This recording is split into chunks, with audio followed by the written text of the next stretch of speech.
بسم اللہ الرحمن الرحیم وبہ نستعین وصلی اللہ علی النبی الکریم۔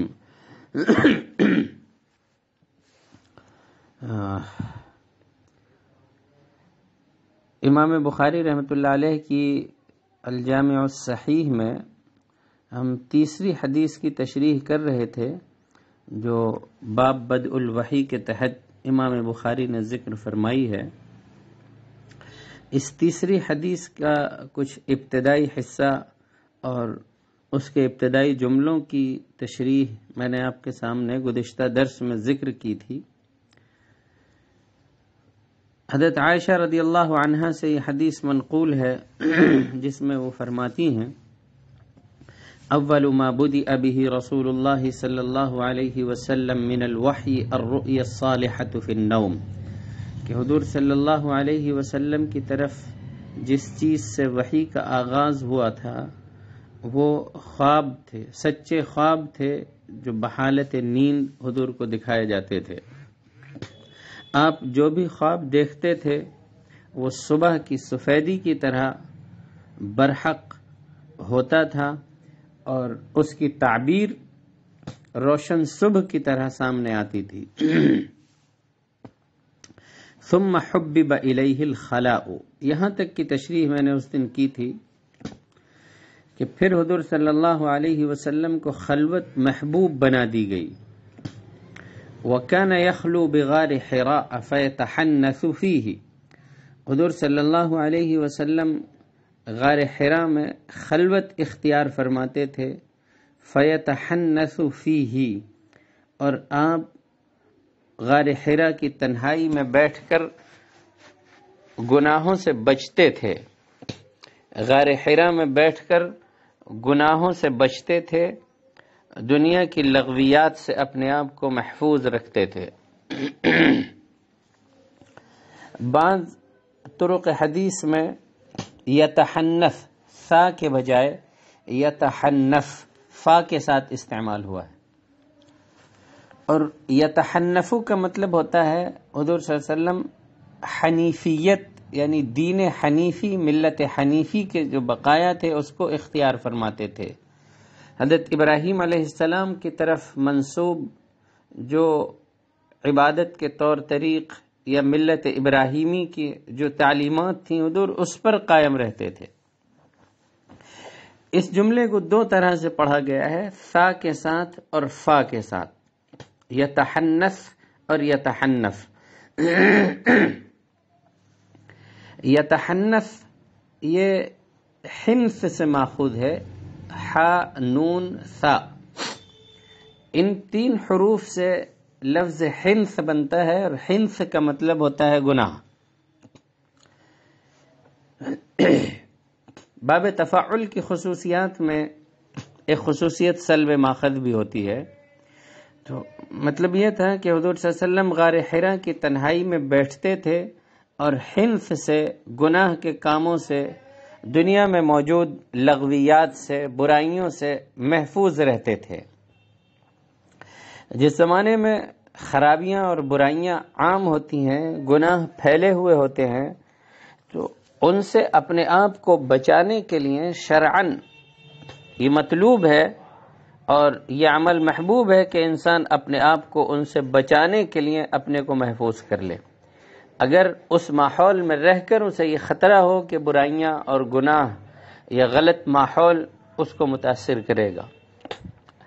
عزیمت کا اور اعلیٰ درجہ تو یہ ہے کہ گناہ اور برائیوں کو دیکھ کر ایک مومن اپنی آخری جد و جہد کرے اس کو ختم کرنے کی، ان گناہوں سے مقابلہ آرائی کی۔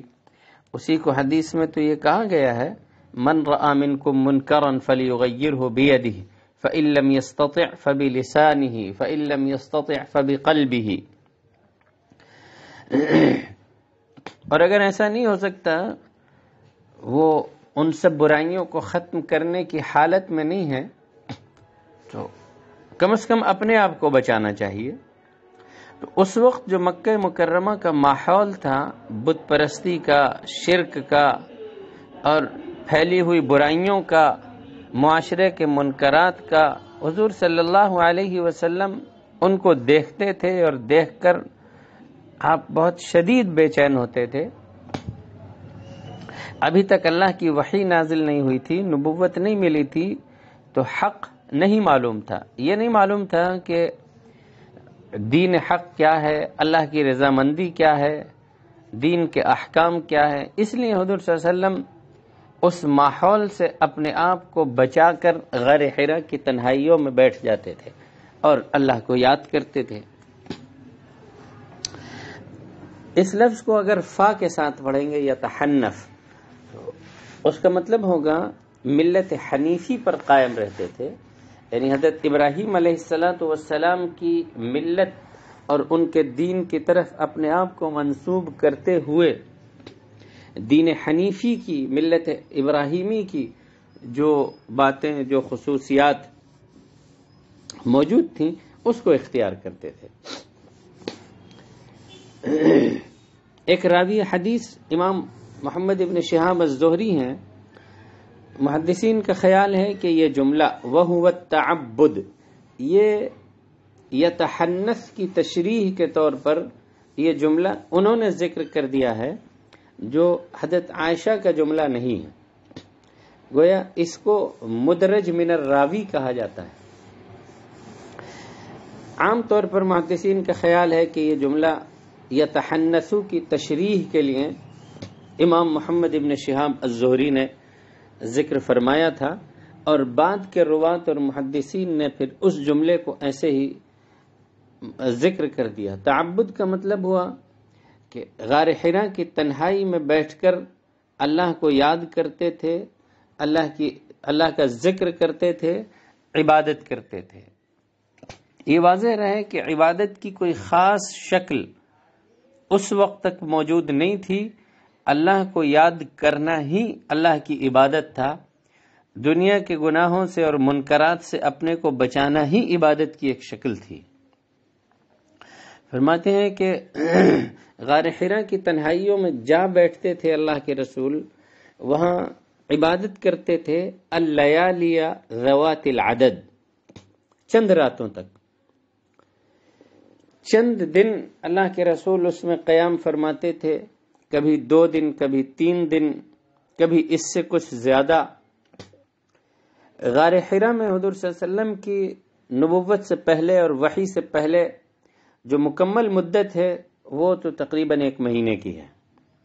لیکن یہ چند راتوں کے قیام کا مطلب یہ ہے کہ اللہ کے رسول صلی اللہ علیہ وسلم جب ایک مرتبہ غار حرا میں تشریف لے جاتے تھے تو ایک مرتبہ کے جانے میں 2-3 دن قیام فرماتے تھے، پھر 2-3 دن کے بعد گھر تشریف لاتے، گھر والوں سے ملاقات کرتے، اور پھر حسب ارادہ اور حسب تقدیر الہی اللہ کے رسول صلی اللہ علیہ وسلم گھر سے کچھ کھانے وغیرہ لے کر دوبارہ غار حرا کی تنہائی میں چلے جاتے تھے. تو یہ 2-3 دن کی جو مدت ہے یہ ایک مرتبہ جانے کی ہے، ورنہ غار حرا میں مکمل نبوت سے پہلے جو قیام تھا اور غار حرا کی خلوت میں اللہ کو یاد کرنا تھا وہ تقریباً 1 مہینے کی مدت ہے. حضرات انبیاء علیہ السلام کی تاریخ یہ بتاتی ہے کہ عام طور پر حضرات انبیاء علیہ السلام نے نبوت سے پہلے، وحی کے نزول سے پہلے اس طرح کی خلوت، ریاضت و مجاہدہ، اللہ کو یاد کرنا اور اللہ کو ذکر کرنا، یہ اعمال اختیار کیے ہیں اپنی اپنی خلوتوں میں. اور خلوت کی ان عبادتوں نے گویا انبیاء علیہ السلام کے ان بلند ترین مقامات کے باوجود خلوت کی ان عبادتوں، مجاہدوں اور ریاضات نے تیار کیا ہے وحی ربانی کی تلقی کے لیے. حضرت موسیٰ علیہ السلام کے بارے میں تو خود قرآن میں منقول ہے وَوَعَدْنَا مُوسَى 30 لَيْلَةً، ہم نے موسیٰ سے 30 راتوں کا وعدہ کیا تھا کہ 30 دن تک تم روزے رکھو، خلوت اور تنہائی میں عبادت کرو. فَأَتْمَمْنَاهَا بِعَشْرٍ، اور پھر اس کو بڑھا کر 10 کے ذریعے سے 40 دن کی یا 40 رات کی مدت کو مکمل کیا تھا۔ جب حضرت موسیٰ علیہ السلام نے 40 دن کے اس چلے میں اللہ کی عبادت کے ذریعے، مجاہدے کے ذریعے، ریاضت کے ذریعے، اللہ کے ذکر اور تسبیح کے ذریعے اپنے نفس کو بالکل اللہ کی طرف یکسو کر لیا تھا، اپنے دل کو صرف اللہ کی طرف یکسو کر لیا تھا، اور اللہ کی تقدیر کے مطابق وہ مرحلہ آ گیا تھا کہ اب حضرت موسیٰ علیہ السلام کے اوپر وحی نازل کی جائے۔ تب اللہ تعالیٰ نے ان کو توریت عطا فرمائی۔ اور بھی پیغمبروں کی تاریخ سے ایسا ہی محسوس ہوتا ہے کہ ہر پیغمبر نے وحی کے نزول سے پہلے تنہائی میں بیٹھ کر اللہ کو یاد کیا ہے۔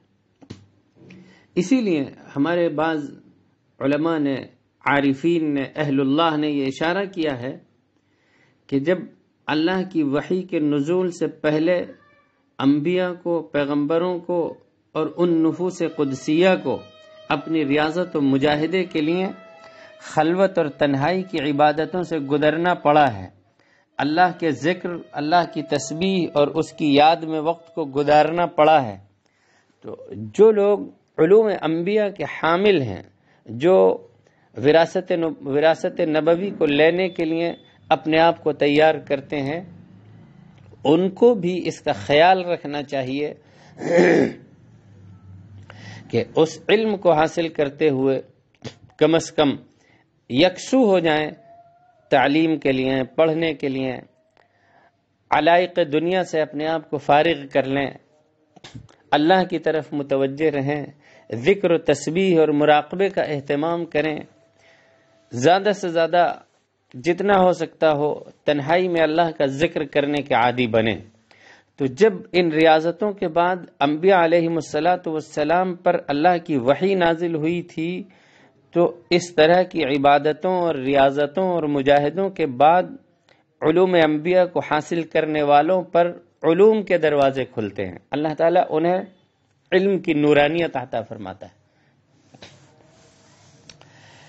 تو بہرحال فرماتی ہیں حضرت عائشہ رضی اللہ عنہا کہ حضور صلی اللہ علیہ وسلم چند راتوں تک غار حرا کی تنہائی میں اللہ کی عبادت کرتے تھے، اللہ کو یاد کرتے تھے، قبل ان ينزع الى اہلہ، اپنے گھر والوں کی طرف واپس آنے سے پہلے، ويتزود لذلك، اور اس مقصد کے لیے زاد سفر آپ لے جاتے تھے، توشہ لے جاتے تھے۔ ثم يرجع الى خدیجہ، پھر حضرت خدیجہ کے پاس واپس آتے، فیتزود لمثلها، اور اسی طرح کا زاد سفر پھر لے جاتے تھے۔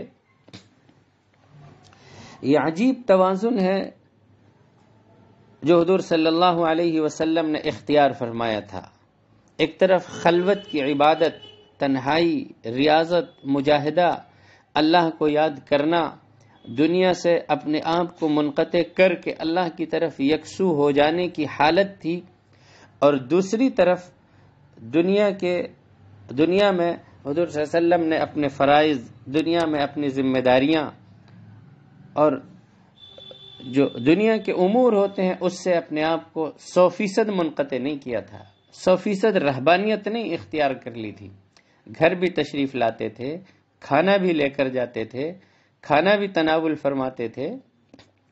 یہ تھا ایک حسین امتزاج جس میں روحانیت اور مادیت کا توازن نظر آتا ہے، جس میں اللہ کی طرف متوجہ ہونے اور دنیاوی اپنی جائز ضرورتوں کی تکمیل دونوں کے درمیان ایک عجیب ربط اور انسجام دکھائی دیتا ہے۔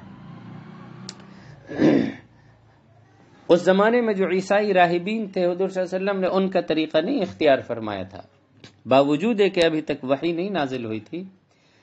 وہ راہبین جنہوں نے اپنے تاریک الدنیا ہو کر، سب کچھ چھوڑ کر، وہ پہاڑ کے غاروں میں، جنگلوں میں یا پہاڑوں کی چوٹیوں پر جا کر بیٹھ گئے تھے، اور انہیں کوئی مطلب نہیں تھا،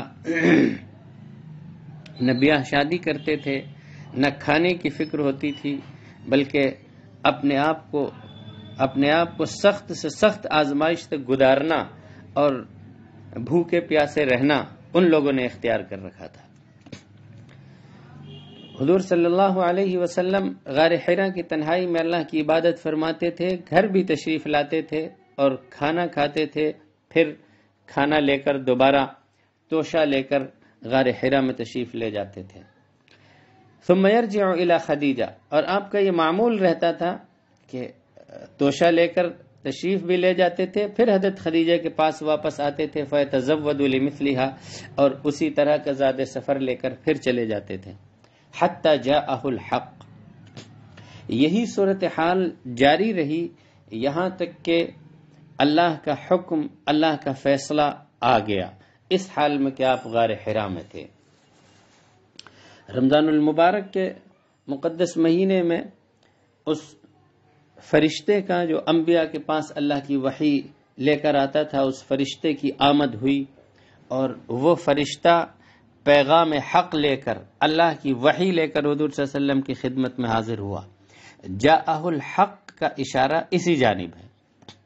وہو فی غار حرا، اس حال میں کہ حضور غار حرا میں تھے۔ فجاءہ الملک، فرشتہ آپ کے پاس حاضر ہوا اور اس نے کہا اقرأ، پڑھیے۔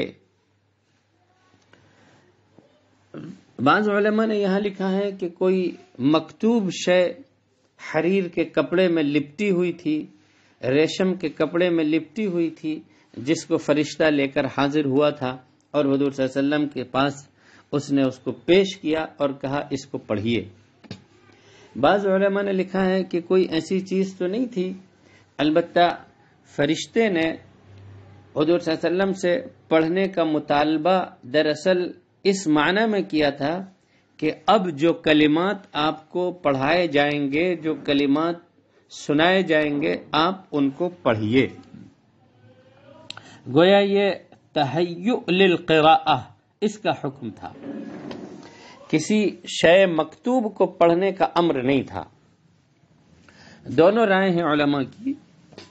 دوسری رائے جو میں نے آپ کے سامنے ذکر کی وہ زیادہ قرین قیاس محسوس ہوتی ہے۔ حضور صلی اللہ علیہ وسلم نے ارشاد فرمایا ما انا بقارئ، میں نہیں پڑھ سکتا۔ میں پہلے اس کا ترجمہ کیے دیتا ہوں، پھر اس کی تشریح کرتا ہوں۔ قال فاخذني فغطني حتى بلغ مني الجهد، فرماتے ہیں کہ اس فرشتے نے مجھے پکڑا اور زور سے دبایا، حتى بلغ مني الجهد، یہاں تک کہ وہ دبانے میں اپنی آخری محنت اور کوشش تک پہنچ گیا۔ ثم ارسلنی، پھر اس نے مجھے چھوڑ دیا۔ فقال اقرأ، پھر کہا پڑھیے۔ میں نے عرض کیا ما انا بقارئ، میں پڑھا ہوا نہیں ہوں۔ فاخذنی فغطنی الثانیہ، اس نے مجھے پکڑا اور زور سے دبایا دوسری مرتبہ، یہاں تک کہ دبانے میں وہ اپنی آخری محنت اور طاقت تک پہنچ گیا۔ اس نے مجھے پھر چھوڑ دیا اور کہا اقرأ، پڑھیے۔ میں نے کہا میں پڑھا ہوا نہیں ہوں۔ فاخذنی فغطنی الثالثہ، اس نے مجھے پکڑا اور پھر زور سے دبایا۔ ثم ارسلنی، پھر مجھے چھوڑ دیا اور کہا پڑھیے اقرأ بسم ربک الذی خلق، خلق الانسان من علق، اقرأ وربک الاکرم۔ یہ اس واقعے کی تفصیلات ہیں جب پہلی دفعہ فرشتہ غار حرا میں حضور صلی اللہ علیہ وسلم کے پاس اللہ کا پیغام اور وحی لے کر آیا تھا۔ فرشتے نے آ کر حضور صلی اللہ علیہ وسلم سے یہ مطالبہ کیا اقرأ، پڑھیے۔ تو حضور صلی اللہ علیہ وسلم نے فرمایا ما انا بقارئ، میں پڑھا ہوا نہیں ہوں۔ علماء اور شارحین نے اس جملے کے دو مطلب لکھے ہیں۔ ایک مطلب تو یہ ہے کہ ما انا بقارئ یہ جملہ حرف نفی کے ساتھ ہے، اور یہ ما نافیہ ہے جس کی تأیید لفظ قاری پر حرف با کے ذریعے سے بھی ہوتی ہے کہ ما نافیہ کے بعد با استعمال ہوتا ہے زائدہ۔ مطلب یہ ہوا کہ حضور نے نفی فرمائی، میں پڑھا ہوا نہیں ہوں، میں نہیں پڑھ سکتا ہوں، میں پڑھنے والا نہیں ہوں۔ بعض علماء نے اس کا مطلب استفہام لکھا ہے، اور استفہام لکھنے کی وجہ یہ ہے کہ کچھ روایات میں منقول ہے تشریح کے طور پر اس جملے کے ساتھ دوسرا جملہ، ما انا بقاری کے بجائے ان روایات میں جملہ ہے ماذا اقرأ، اور دوسری مرتبہ منقول ہے کیف اقرأ۔ تو گویا حضور صلی اللہ علیہ وسلم نے جو متعدد مرتبہ 2 مرتبہ ما انا بقاری فرشتے کے جواب میں کہا تھا، تو پہلے والے ما انا بقاری کا مطلب تھا کیف اقرأ۔ فرشتے نے جب دوسری مرتبہ مطالبہ کیا تو دوسرے جملے کا مطلب تھا ماذا اقرأ، میں کیا پڑھوں۔ پھر تیسری مرتبہ جب فرشتے نے مطالبہ کیا تھا تو وہاں ما انا بقاری نہیں ہے، بلکہ وہاں حضور صلی اللہ علیہ وسلم نے پھر ان کلمات کو دہرایا ہے۔ تو گویا یہ دونوں مرتبہ فرشتے کے جواب میں کیف اقرأ و ماذا اقرأ، میں کیسے پڑھوں، کیا پڑھوں، یہ کہا تھا۔ دونوں تشریحات علماء نے اس جملے کی ذکر کی ہیں۔ بظاہر زیادہ قرین قیاس اور راجح مفہوم تو نفی کا محسوس ہوتا ہے، اس لیے کہ نفی کا مفہوم حضور صلی اللہ علیہ وسلم کی ان صفات کے عین مطابق ہے جو قرآن مجید میں اور بعض روایات میں ذکر کی گئی ہیں۔ اس کے بعد فرمایا کہ فرشتے نے مجھے پکڑا اور خوب زور سے دبایا، حتی بلغ منی الجہد۔ یہاں 2 باتیں تشریح طلب ہیں، ایک تو یہ کہ فرشتے نے پکڑا اور زور سے دبایا کیوں، اور دوسرے اس جملے کی تشریح حتی بلغ منی الجہد۔ اس جملے کو بھی محدثین اور شارحین نے 2 طرح سے پڑھا ہے، 2 طرح سے ضبط کیا ہے۔ حتی بلغ منی الجہد، الجہد پر نصب کے ساتھ مفعول بنا کر، اور مطلب ہوگا حتی بلغ الملک منی الجہد، یہاں تک کہ وہ فرشتہ اپنے دبانے میں، اپنی طاقت کو میرے اوپر صرف کرنے میں، مجھے زور سے دبانے میں وہ پہنچ گیا الجہد، اپنی آخری قوت تک۔ یہ مطلب ہے، یعنی فرشتے نے اتنا زور سے دبایا، اتنا زور سے دبایا کہ اس سے زیادہ زور سے دبانے کی طاقت اب فرشتے میں نہیں بچی تھی۔ بعض شارحین نے اس کو مستبعد سمجھا ہے اور کہا ہے کہ یہ تو عجیب مطلب معلوم ہوتا ہے، اس لیے کہ فرشتے کی طاقت ختم ہو جائے اور انسان کو وہ دبا دے اپنی پوری طاقت لگا کر، یہ ممکن نہیں ہے، اس لیے کہ انسان کا جسم اور اس کا ڈھانچہ فرشتے کی قوت کو برداشت نہیں کر سکتا۔ لیکن پھر بعض علماء نے اس کی توجیہ بھی کی ہے کہ وہ فرشتہ اس وقت اپنی اصل حالت میں نہیں تھا، انسانی حالت میں تھا، تو ایک انسان کی نارمل طاقت جتنا ہوتی ہے اتنا ہی طاقت اس وقت اس فرشتے کے اندر تھی، اور اس نے اپنی بھرپور قوت کے ذریعے دبایا۔ دوسرا مطلب جو علماء نے ذکر کیا ہے وہ دوسری ترکیب کے لحاظ سے ہے، اور اس ترکیب کے لحاظ سے اس کو پڑھا گیا ہے حتی بلغ منی الجہد، یہاں تک کہ الجہد قوت برداشت پہنچ گئی میری جانب سے، اور پھر یہاں ایک لفظ پوشیدہ ہوگا مفعول مبلغہ، اپنی انتہا تک، یعنی فرشتے نے اتنا زور سے دبایا، اتنا زور سے دبایا کہ میری قوت برداشت اپنی انتہا کو پہنچ گئی، اب اس سے زیادہ برداشت کرنے کی میرے اندر طاقت نہیں تھی۔ کیوں دبایا تھا فرشتے نے، کیوں ان مراحل سے گزارا تھا، اس کے بارے میں بہت سی تشریحات علماء نے ذکر کی ہیں۔